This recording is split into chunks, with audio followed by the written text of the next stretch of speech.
Dr. Vallis from the Family Pet Hospital, and I'm often asked about puppy behavior and what's normal, what's not normal, when do you train them, what do you train them to do. So I thought I would ask Sarah to ask me a few questions. What is the best way to potty train my dog? So it's consistent. So basically you need to establish a schedule just like you do with children. The good news is that puppies basically poop about 15 to 20 minutes after they eat. So as far as the pooping part is concerned, it's pretty systematic because once they put food in the stomach, it starts a wave called peristalsis all the way down the intestines, and poop from last night's feeding is ready to go. So if you teach them to eat in a crated area, and then in about 15-20 minutes after they fed, you go out to a potty area and you give them a command, and you just stand there and try not to play with them at that time. That's the key. Just keep giving the command, go potty, and as soon as they do it, make sure you reward them. Now, say you are going out to potty and they don't do it, then what you need to do is bring them back into that crated area and watch them for signs of going to poop, which normally in a dog, they circle and smell the ground. So you know it's about to happen, and then you can pick them up and take them right outside the door. If you just bring them in the house and let them go, then what's gonna happen is they're gonna poop. So if they didn't produce it when you were out there, know that they are going to produce it when you go in the house. So put them back in the crate, watch them, and bring them out 10 to 15 minutes later. Now, as far as the pee-pee training, first thing in the morning and then every 2 to 3 hours thereafter. However, puppies, even as young as 8 to 9 weeks of age, learn to hold it overnight. So what that means is that if you take them out at 11:30, most puppies at 8 to 9 weeks can make it to 5:30, 6:30 in the morning. So that's a long time. So as long as they're not constantly drinking, if they're constantly peeing, if they're constantly playing and drinking, they're gonna have to constantly go out to pee. And the key is not to let them pee in the house. So if you have a puppy that's not trained, he has to be either on his crate or attached by a leash to a human. That way, that human can be responsible for looking at the puppy, seeing them circle, and immediately taking them outside so that they don't make the mistake of going inside. How do I crate train my puppy? Crate training is extremely simple if we understand that puppies are denning animals. So, not puppies. Dogs in general are denning animals. So that means they like a cave, they like an enclosed space, and that they call it home. So the best thing to do is to make sure that everything good happens around the puppy's crate. So what that means is if you're going to play with a toy, you're gonna throw it into the puppy's crate, and you're gonna have the puppy go in and out at will. If you're gonna give him a cookie, you're gonna throw it into the puppy's crate, and you're gonna let him go in and out at will. If you're going to feed the puppy, you're gonna put him in the crate, and you're gonna close the door and let him have food in his crate. So everything good happens around the crate. And then the other thing, which is why I have the Kong toy here, is these little Kong toys are perfect because you can actually put either low-fat cheese, Cheez Whiz, low-fat peanut butter, stuff it in there with a little bit of his regular kibble and freeze it. And this would be almost like a baby's pacifier. So if you need to go to do your groceries, or you're going for 3 to 4 hours, or you're going to work, then you're gonna put this in his crate and only give it to him when he has to be in his crate for an extended period of time. You wouldn't do this at night, because otherwise he's gonna have to poop in the middle of the night. You wouldn't do it just to, to put him in there to eat or to play or whatever. But if you have to go away for 3 to 5 hours, then you would put this in there, and they will associate you leaving with a yummy treat that they only get when you leave, rather than be all sad that they're gonna be stuck in their crate for 5 hours hours until you come back, okay? What can I give my puppy for teething? So any hard rubber play toy can be good for teething, and they do have, Nylabone makes potato, carrot bones that are also edible and can really work their teeth out. But any rough, kind of like tough rubber like this is perfect for teething. And yes, if you do not give your puppy something to teeth with, then your legs of your furniture are going to be chewed on. So you definitely do need to give them something that they can get their mouth around, because it is painful just like it is in kids.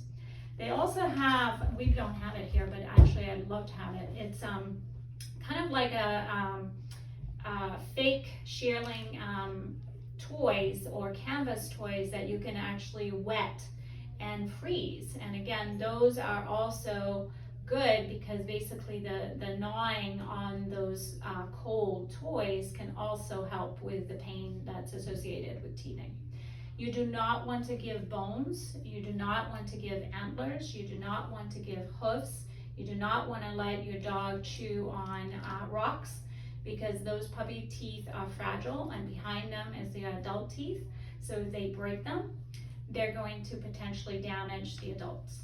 So definitely stick to something that is hard but pliable. Why is my puppy so aggressive? Well, again, I would say that it probably isn't aggression, it's more play, and also they do like to bite. That's what puppies do. So just what you want to make sure is that if you think it is aggressive, then bring it up to your veterinarian, because that means that that puppy needs to get into training sooner rather than later. If it is just play behavior, then you just need to teach them that you're not going to play that way. And basically the best way to do that is to just turn your back and walk away, because all they want is your attention. So if you can just not give it to them, rather than stay there going, no, bad puppy, bad puppy, bad puppy, that's to them sounds like playing.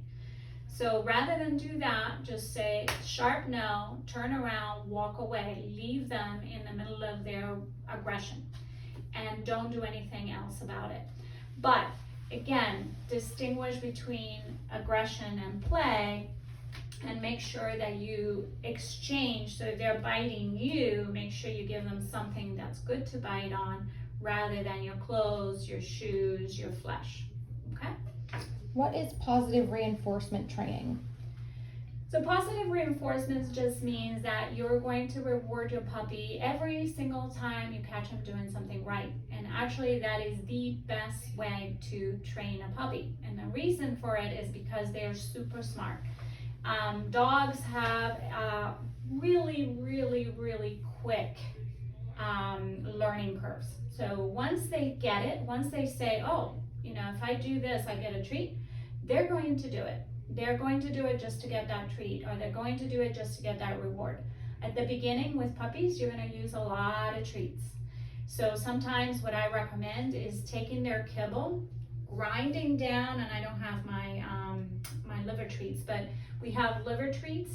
You can grind those down to a powder and then shake their own kibble in a little plastic bag with the liver treats, and use those as rewards every time he pees outside, every time he poops outside, every time he's playing nice, every time he retrieves something, you tell him to drop it, and he drops it, you give him a treat. So that is positive reinforcement, and that is the best way, and really the only way that animals learn. How do I teach my puppy basic commands? So you're going to go over the basic commands in a puppy training class, but basically it is just that. You repeat, you say the command, you make sure he does it. For instance, sit.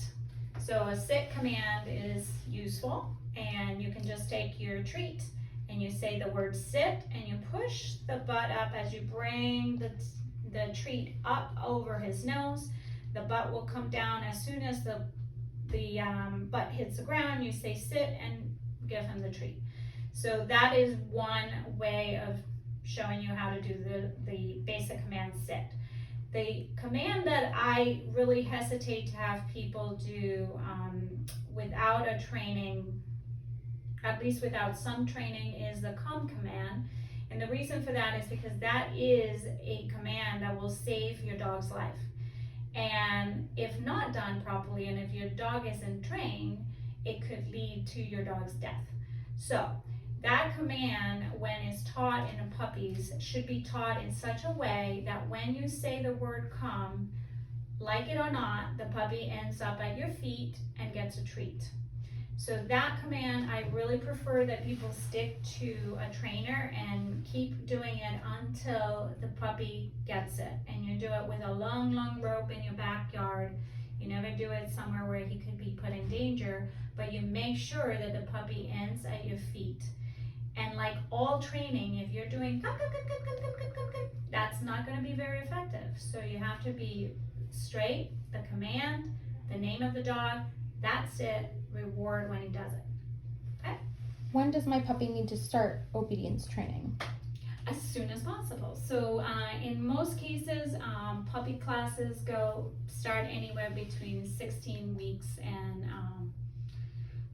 between 4 and 6 months of age. I think if you started earlier at 12 weeks, that would be fine. Some dogs are too immature at that time, but I really, I even hesitate to say that that's true, because I think the learning comes really quickly and really early on, especially if their humans are being taught to be consistent with their commands.